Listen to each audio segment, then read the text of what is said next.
Hey there guys, what is up? It is Mag Studios finally back with another STM film review.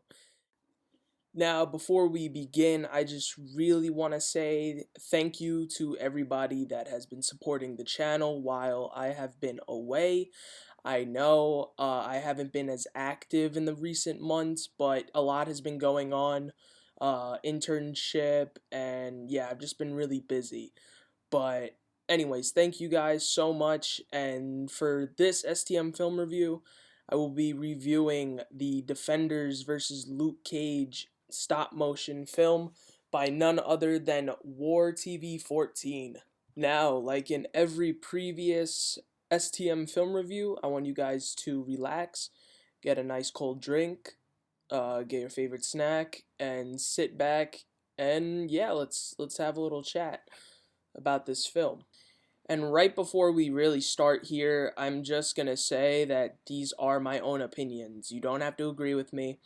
Uh, and just let me know what you guys think. Let me, give me some insight on your own opinions, because we are all entitled to our own opinions. So yeah, guys, this is just my opinion. You don't have to listen to me.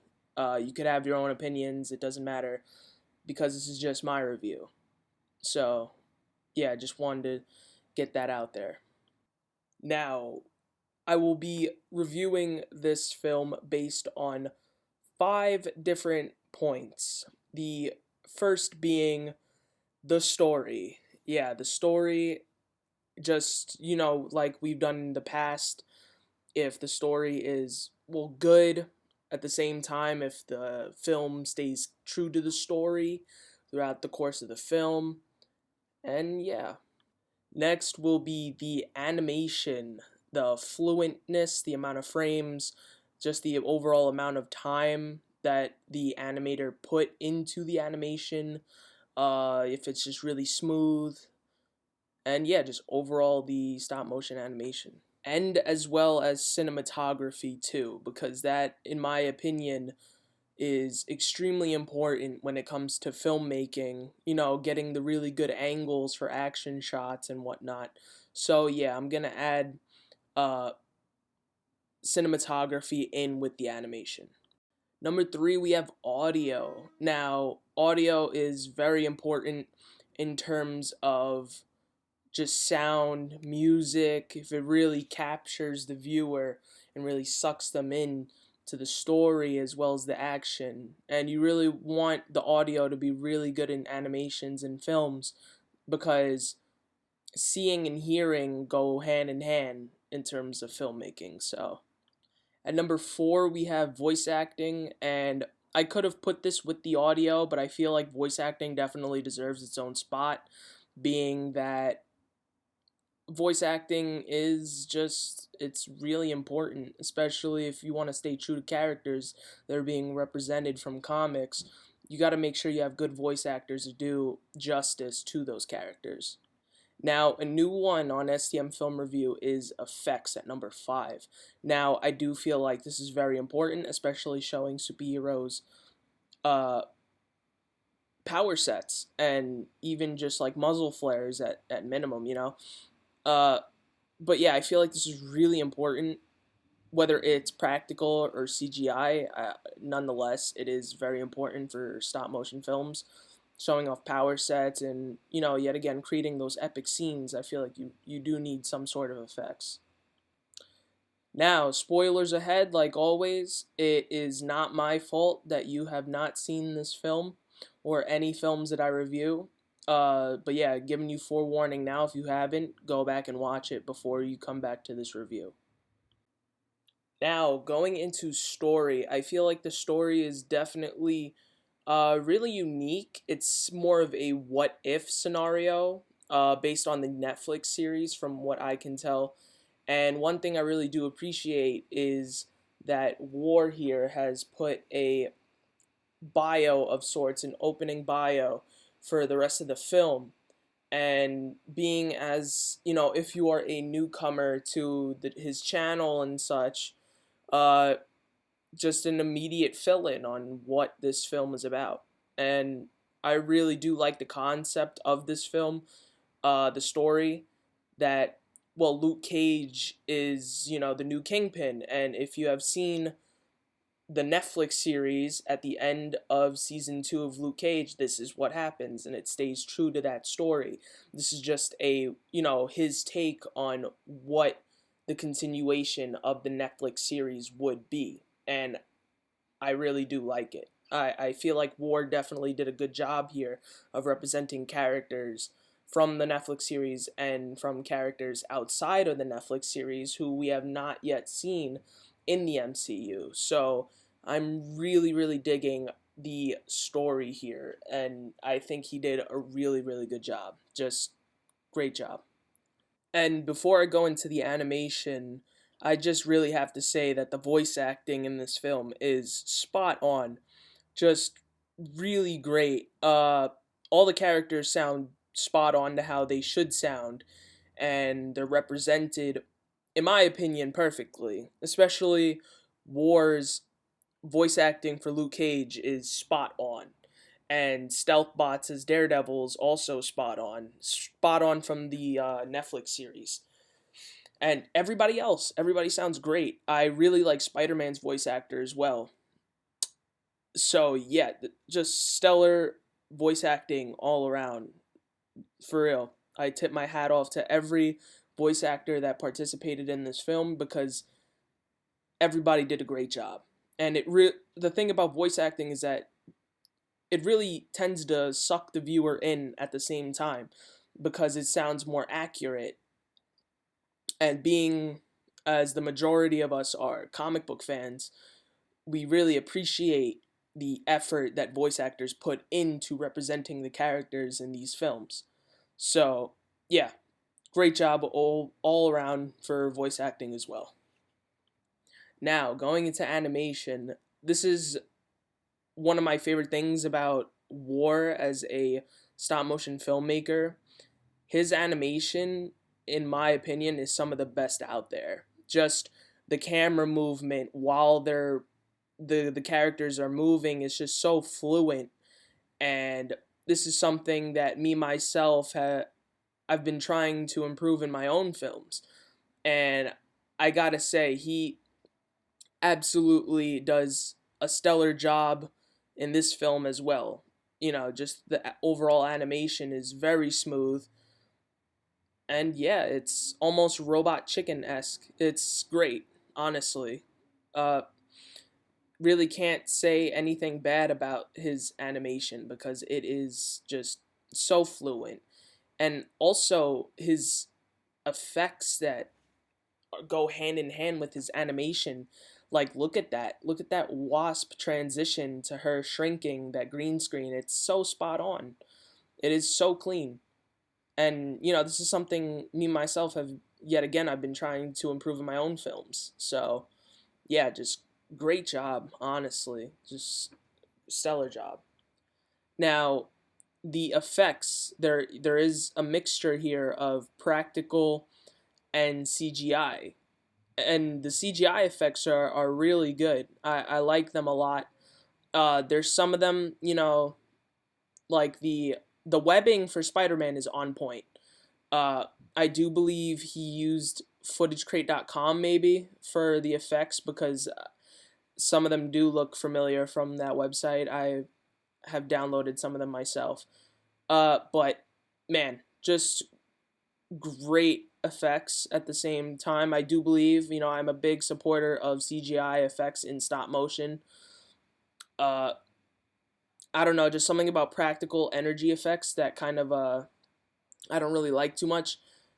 And I'm really thankful, that War here does use CGI energy effects, and I really like it. Uh, and the practical effects, though, right here too, with Spider-Man webbing up Daredevil's hands to make like web boxing gloves, that is just a sick idea. And yeah, man, the creativity is really there in terms of some of these characters' power sets that he does show in this film. I also really love this whole Punisher Luke Cage segment right here. The animation is so clean, and I love when Luke Cage puts his hand over the barrel of Punisher's gun and the muzzle flares are going off in his hand. That is so sick. I remember watching that for the first time and just thinking to myself, like, Jesus Christ, like, just absolutely killed it. So, yeah, man, just stellar job. The cinematography in this film, very, I praise War a lot for his camera movements, and they show in this film too. I really like some of these angles that he has, especially for Spider-Man and the Wasp too when she shrinks. I think that he absolutely skilled it in terms of cinematography for this film. And yeah, I mean, he's, in my opinion, he's one of the best out there, no doubt about it. Now, these facial effects, I am trying to figure out how he did that because I'm trying to implement that in my next film. But yeah, just effects, cinematography, he definitely skills it, no doubt about it. Okay, although all of the animation is great, the cinematography is spot on, the audio is spot on. There is one little thing I will say that could definitely be worked on a little bit more. Uh, the diorama, the setting of the film, I feel like could have been done a lot better. Whether it's you create it yourself with pink styrofoam, really make a really cool bar dio, and I know Captain McKay Random in the past has made a really great bar dio for his films. And although it's not really that noticeable because the cinematography and the lighting is really good in this film, it kind of takes away from the dio. But if you look, it's a lot of cardboard. You could tell that it's just it's not, it's okay. Now, I would now Extreme Sets, I know, has a bar dio that they recently have on their website, and I would definitely pre-order that bar dio 100% if you can't really make dios yourself. If you're like a newbie to creating dios, or you're just not confident enough of using up materials for creating dios, I would 100% recommend you go on Extreme Sets and order some stuff. Now, they are a little bit pricey, so, and the tax is a little crazy, but I would 100% recommend Extreme Sets.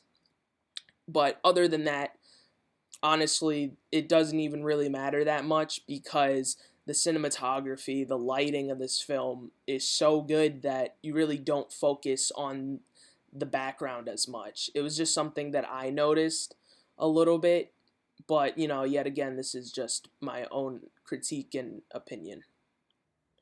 Now, last but not least, the audio. Everything in this film sounds, really clean. It's just all really clean audio, and that's something that you really need in terms of stop motion films, especially to keep the viewer interested. All the punch sound effects, all the energy sound effects, all the webbing, it all sounds exactly like how it should be. And it's all really clean audio too, which is something that I really appreciate and that all animators try should strive to have. Just really clean editing. And that's what I see in this film is, like, you can tell that he put a lot of time into editing the audio, the effects, to keep the viewer more focused on the film itself. And I gotta say, he did a stellar job at that. And the lighting, too, in this film is great. It is straight out of the Netflix series, honestly. The way how the lighting changes for each Netflix character is something I really love about this film. And it is absolutely great. Like when you go to Luke Cage, you can tell that the lighting changes to yellow, and then when it goes to Daredevil, it fades into red, and then it purple for Jessica Jones and then green for Iron Fist. It's great, honestly. Like, it really makes you believe that it is part of that Netflix universe. So, great job. Just great job. So, overall, this film is great work, honestly. It is, I feel like a lot of factors in this film are to a point, are so clean to a point where this is what all animators should strive for. Stop motion creators, this is, we should all strive for clean animation, great cinematography, great story, original story, which this is, it's loosely based off of the Netflix series, but you can tell that there's a lot of unique aspects that were put into this film as well to make it different. And at the end of the day, this is most definitely a what if film. So, yeah, it's, overall I just really like it. It has fluent animation. You could tell that there was a lot of time put into the film aspect for this film. And the editing, you could tell that he just put so many hours into making this film that it really shows. And I feel like films should not be rushed, and you could tell that they were not rushed in this film. So, for my overall rating for War TV 14's Defenders vs. Luke Cage film, I gave him a solid 9 out of 10 for this rating. I just think he really deserves it. You can tell that there's a lot of hours put into this film. And 9 out of 10 is the highest rating thus far on STM Film Review. Now, I do feel like you could work on the dios a little bit more. And that's why he did not get the perfect 10. But, yet again, it's not a big deal because his cinematography and the lighting is so on point that it still gets a 9, which is a great rating. So, yeah. Now, let me know what you guys think about this review in the comments down below. Let me know what other film you would like to see me review next. Let me know what other videos you guys would like me to do on the channel. And yeah, just let me know what you guys think. Alright, comment, like, subscribe, and I'll see you guys in the next video.